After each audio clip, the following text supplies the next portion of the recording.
Well, good morning. Here it is. It's Wednesday. We've reached Hump Day, the middle of this week. And of course, today is September the 27th. And we're fast approaching October.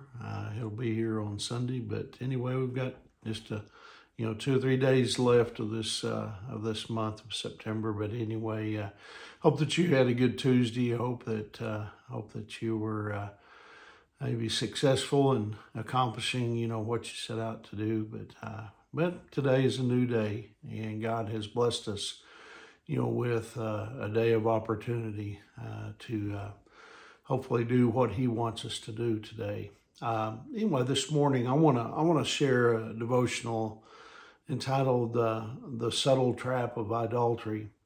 Everyone has a God. I mean, even atheists, they have something, that they believe in. That God may be themselves, it may be a possession, or it may be a career, their job. But everyone has something that they live for, something that, gets them up in the morning and drives them on, and then gives their lives a sense of meaning.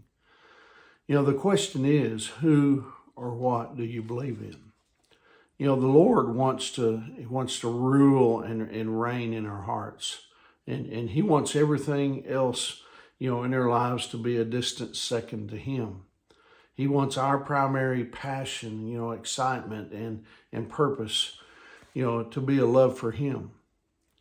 The Apostle Paul said the following in Philippians 1:21. He said, "To me, living means living for Christ." You see, that should be the motto of every Christian. I mean, it's something that we should, that all of us should be able to say. An idol is anything or anyone that takes the place of God in our lives. It's anything that, that will begin to, crowd our relationship with God and become more important to us than God Himself.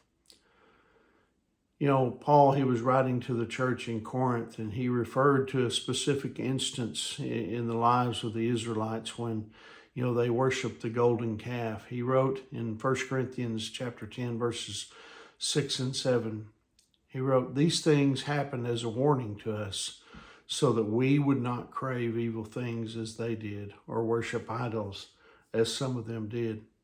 You see, the children of Israel had seen God work in dramatic ways. I mean, they saw God deliver them, from the land of Egypt with a number of miracles that He performed on their behalf. He turned the Nile River to blood, sent plagues of lice and frogs, and He even killed the Egyptians' firstborn sons. And then when they began their journey, what did God do? He opened the Red Sea for them, and they crossed on dry ground. And then afterwards, it closed behind them, drowning the Egyptian army in the process.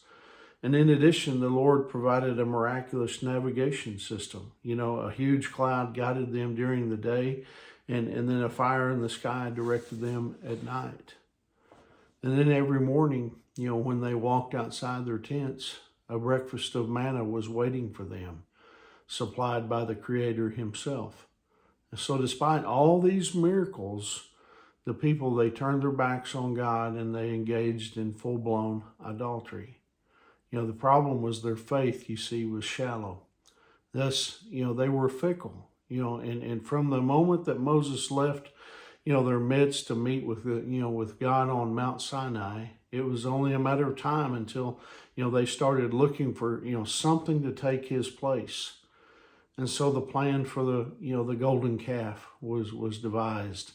And the Bible tells us that, it tells us about the horrible results. Certainly, miracles and supernatural phenomena, do not guarantee a mature faith that will resist the temptations, in our paths.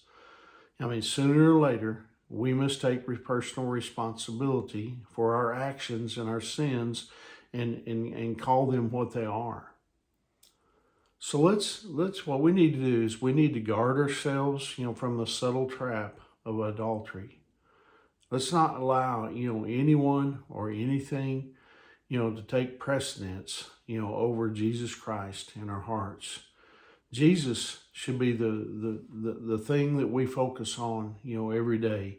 When we get up in the morning until we go to bed at night, it should be our focus to serve Jesus and to be, to follow, in his footsteps as he wants us to do. That's my prayer for all of us. That's my prayer for me, is that we would be obedient to what God has called us to do, and that's to take the gospel to all people. But anyway, hope you have a great day. Come join us tonight. We'll have our last revival service at our church tonight, meal at 6 and service at 7. We'd love for you to come join us. But anyway, remember, Angie and I, we love you guys, and we're praying for you. And Lord willing, I'll see you tomorrow morning. God bless you.